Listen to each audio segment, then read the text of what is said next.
Don't forget to share your thoughts in the comments, and subscribe to keep up with our latest stories. My name is Ella, and I'm 20 years old. This story took place just this past summer, when I came home from college in California. It was one of those spur-of-the-moment decisions that I never saw coming. The idea of surprising my parents, keeping my arrival a secret, only made the excitement bubble within me. Dragging my suitcase along the familiar paths of my small Midwestern hometown, I couldn't help but smile at the thought of seeing their reactions. But when I swung open the front door, expecting warm embraces and astonished looks, I was met with an unsettling silence. They weren't home. Just as disappointment began to settle, in a familiar voice pierced through the air calling my name. It was Max, my younger sibling who had just turned 18. He was taller than me now, his wide grin lighting up the space. "Max," I said, dropping my bags to the ground as we embraced. It was effortless, a simple exchange, but something lingered in the back of my mind, the realization of how much more mature he seemed now. Once Max left, I closed the door behind him and let out a deep, heavy sigh. The stillness of the house settled in around me, but with it came a sense of profound peace. I had finally returned to where I belonged. After a long journey from college navigating crowded buses and chaotic train stations, I was desperate to shed the exhaustion that clung to me. The first thing I did was head straight for the shower. The hot water hit my skin, washing away the grime of travel. As the tension of weeks finally melted away, I felt a wave of relaxation sweep over me. The semester had been difficult, filled with assignments, looming deadlines, and the frantic pace of college life. But here I was under the soothing cascade of water, letting my shoulders relax, finally releasing a breath I didn't even know I'd been holding. Afterward, I slipped into something comfortable but effortlessly charming. I padded barefoot to my room, gently pushing the door open. The familiar scent of my space wrapped around me, and the comforting embrace of the room felt like a warm hug. My poster still clung to the walls, and the bed was neatly arranged.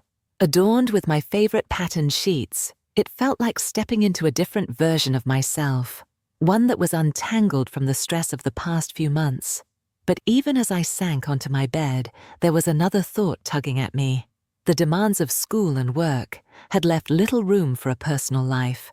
The closeness I once took for granted had been missing for some time now. Sure, there had been moments here and there, fleeting encounters, but none had turned into something real, something meaningful. The quiet dorm room with its thin walls and nosy roommates hadn't offered many opportunities to unwind or connect. So as I lay back, I couldn't help but wonder, what if anything I had missed while I had been wrapped up in the whirlwind of school life? The thought lingered in my mind. It transcended the mere necessity of companionship. It was a journey toward rediscovering my own essence. I picked up my phone, mindlessly scrolling through the screen. Yet it wasn't long before my thoughts drifted to distant realms, reclining against the soft pillows. I allowed my fingers to lightly brush against my skin. It was a primal urge, driven by the need to rediscover a bond. Rather than anything else, my fingers glided across my arms, tracing the curve of my collarbone, brushing against the gentle fabric of my dress. I exhaled unsteadily, allowing myself to truly feel, to reconnect, and unwind. After all that I had been striving to overcome, the sound of a knock on my door broke through the haze of my thoughts. My heart leapt into my throat, and I nearly cast my phone aside in a rush. Ella Max's voice came from the other side. I quickly adjusted myself, smoothing my dress, as I called out for him to come in. Max paused at the threshold, the door creaking softly as he finally crossed the threshold into the unknown.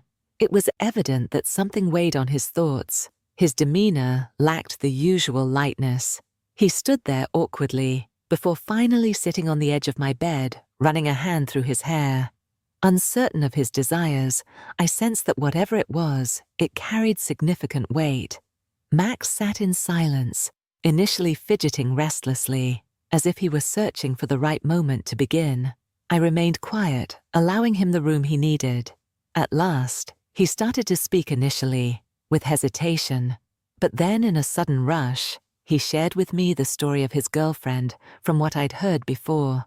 I thought they were happy together, one of those young, carefree relationships. Yet beneath the surface, all was not as flawless as it appeared. Their battles were relentless, sparked by both trivial matters and significant issues alike. He sensed that no matter what actions he took, they would never suffice. She would become distressed over matters. He was oblivious to the ensuing disputes, left him utterly exhausted. He confessed to having feelings for her, yet he was uncertain. If he could continue down this path, the relationship was beginning to weigh heavily on me. As he spoke, I observed the profound transformation he had undergone. He had transformed from the boy I once playfully mocked. He possessed a newfound quiet maturity, a profound depth that had eluded my perception until now. His shoulders had taken on a broader stance, while his face emerged with sharper definition. He bore himself with a newfound confidence, a stark contrast to the uncertainty that had accompanied my departure for college. I absorbed his words. My attention divided between his voice and the fresh understanding dawning upon me regarding him. He possessed an undeniable allure, a quality that rendered it difficult to avert one's gaze. He continued to speak, revealing more of himself than he ever had before. He admitted that the thought of ending their relationship had crossed his mind, yet he was uncertain if he possessed the strength to follow through. I yearned to offer him solace, to utter words that might lift his spirits. Yet it felt as though words fell short. I followed the path that seemed most instinctive. To me, I gave him a reassuring hug offering. The comfort I knew he needed, it was. Not merely a hug born of courtesy or routine, it was real, a way of saying, without words, that I understood that I was there for him. As we sat there, my arms around him, something shifted in the air. I don't know if it was the way he relaxed into or the warmth of his presence, but suddenly I was hyper-aware of him, of the way his hair brushed against my cheek, of the faint scent of his cologne, of the way his breathing slowed as he calmed down. I hesitated for a moment, then softly asked, "Is this okay?" It was soft, under my fingers, and I found myself tracing the line of his jaw, then down to his neck. It was an innocent gesture, but it felt charged. His body seemed to melt further beneath my touch, leaning into it just a fraction more. My thoughts were a whirlwind, caught in a struggle between my current actions and the path I ought to pursue. Uncertainty lingered within me, a question echoing in the depths of my mind. Why did I persist, refusing to retreat? Perhaps it was the manner in which he anchored my spirit. Perhaps it was merely the surge of feelings that accompanied the moment, no matter what it was. I found myself unable to halt my actions. It's as if the choice slipped from my grasp, leaving me with no recollection of the moment I committed to it.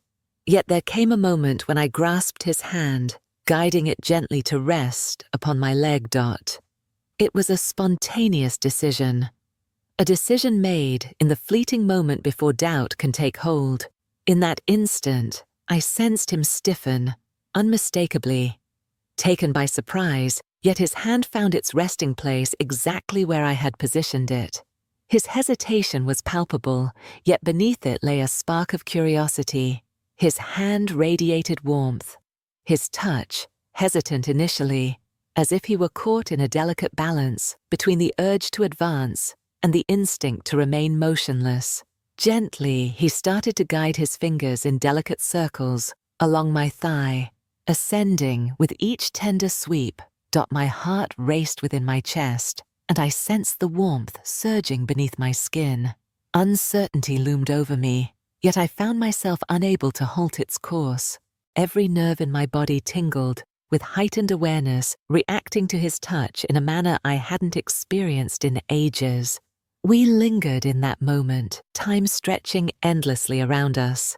His hand glided softly, discovering, as I nestled against him, my face tucked into the curve of his neck.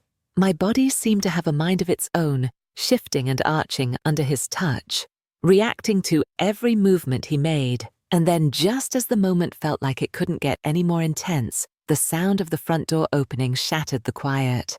I jumped back so fast it was like I'd been burned, pulling away from him and adjusting my dress in record time. My heart was still racing, but now it was from panic. Max looked just as flustered as I felt his face red as he quickly scooted back, putting distance between us. I barely had time to catch my breath before my parents called out their voices, carrying through the house. They sounded excited, worried, and relieved all at once. I forced myself to get up and go greet them, my mind still spinning from what had just happened. They hugged me tight, asking a million questions about why I hadn't warned them I was coming. I mumbled something about wanting to surprise them, trying to act as normal as possible. But even as we sat down for dinner, laughing and catching up, my mind kept drifting back to that moment in my room. I couldn't stop thinking about the way Max's touch had felt, the way my body had responded. Was he thinking about it too? The rest of the evening passed in a blur. I went through the motions, talking, laughing, catching up, but my mind was somewhere else entirely. My thoughts kept circling back to what had happened with Max. The memory of it stayed with me, warmth of his hand, the way my body had reacted. The electricity in the air between us was also fresh, so vivid that I couldn't shake it. No matter how hard I tried, even after I went to bed that night, I couldn't sleep. I tossed and turned, my thoughts running wild, replaying everything over and over again, the way he gazed at me just before we separated, the gentle caress of his hand. The sensation of being so near to him, the weight of it all was overwhelming, difficult to comprehend what thoughts occupied his mind. Did it rattle him as deeply as it did me? The following day proved to be even more challenging. Encountering Max throughout the house, brushing past him in the hallway, a peculiar tension hung in the air between us. It wasn't precisely uncomfortable, yet it held an air of distinctiveness. We were both conscious of the events that had transpired, yet we found ourselves at a loss for how to address it, uncertain of how to navigate our interactions in this new reality. I found myself stealing furtive glances at him, observing the subtle details that had previously escaped my notice, the tension in his jawline, as he delved into contemplation, the gentle cascade of hair across his forehead, the fluidity of his movements. Each time our paths intertwined, my heart raced just a bit faster, and I couldn't help but analyze. Every moment we shared, did he perceive the way I gazed at him? Did he sense the same allure that captivated me? Or was he just trying to forget it, trying to move on like nothing had happened? I tried to distract myself, but nothing seemed to work. My parents were busy with their own things for most of the day, leaving me with too much time to think. I kept reliving the moment in my room, imagining all the ways it could have gone differently. What if the door hadn't opened when it did? What if we hadn't stopped? The questions were endless, and they only made me more restless that evening. My dad came into the living room where I was sitting, scrolling aimlessly on my phone. He apologized, saying he and my mom had to go out for the night to take care of some errands. He felt bad about leaving me alone, especially since I'd just gotten back, but I waved it off, telling him it was fine. As soon as they left the house, it felt eerily quiet. It was just me and Max, and the silence seemed to amplify every little noise. I tried to focus on something, reading, watching TV, but my thoughts kept drifting. The stillness only made it worse, giving my mind free rein to wander back to the way his hand had felt on my leg, the way I'd felt when we were that close. I don't know when the idea first formed in my head, but once it was there, it was impossible to ignore. I tried to talk myself out of it, tried to reason with myself, but the pull was too strong.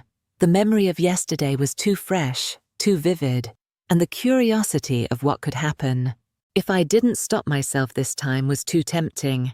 It was late. By the time I finally made up my mind, the house was dark and quiet, and I could hear the faint sound of Max's breathing through the thin walls. My heart raced as I approached his room, me bare feet gliding quietly over the hardwood floor. As I pushed the door, a jarmy gaze fell upon him, sprawled on his side, his back turned toward me. He looked peaceful, his breathing slow and steady in the soft glow of the nightlight. For a moment, I just stood there, watching him, trying to decide if I was really going to go through with this, but then I found myself moving my feet, carrying me to his bed. Before I could talk myself out of it, I slid in beside him, careful not to wake him at first. The mattress creaked softly beneath me, and the gentle heat of his presence enveloped me, a comforting reminder of our closeness.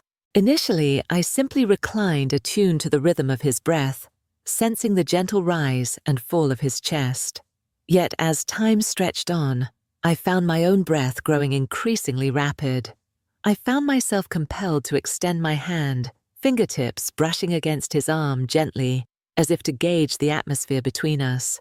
It wasn't long before he stirred, his breathing changing. As he started to wake, he turned onto his back, eyes fluttering open in bewilderment as he recognized my presence. I could see the surprise in his expression, the way his eyes widened as he took in the situation. Denied him the opportunity to voice his inquiries or objections, I extended my hand, leading his to my leg. Just as I had done the previous day, he paused briefly, his muscles tightening beneath my fingers. But then he relaxed, letting me lead the ensuing moments unfolded in a haze. Me senses honed in on everything around me, the warmth of his hand, the way his fingers moved tentatively at first. Then, with more confidence as he got comfortable, my heart raced, my skin tingled, and I felt completely lost. In the moment, there was a vulnerability to it, a rawness that made everything feel so real. It wasn't perfect or polished, but that didn't matter. What mattered was the connection, the way we seemed to understand each other. Without words, the way our bodies moved together in this unspoken rhythm. Even though the situation was completely new, there was something natural about it, something that felt right. In a way I couldn't explain. It was like we'd crossed some invisible line, and there was no going back now without even thinking.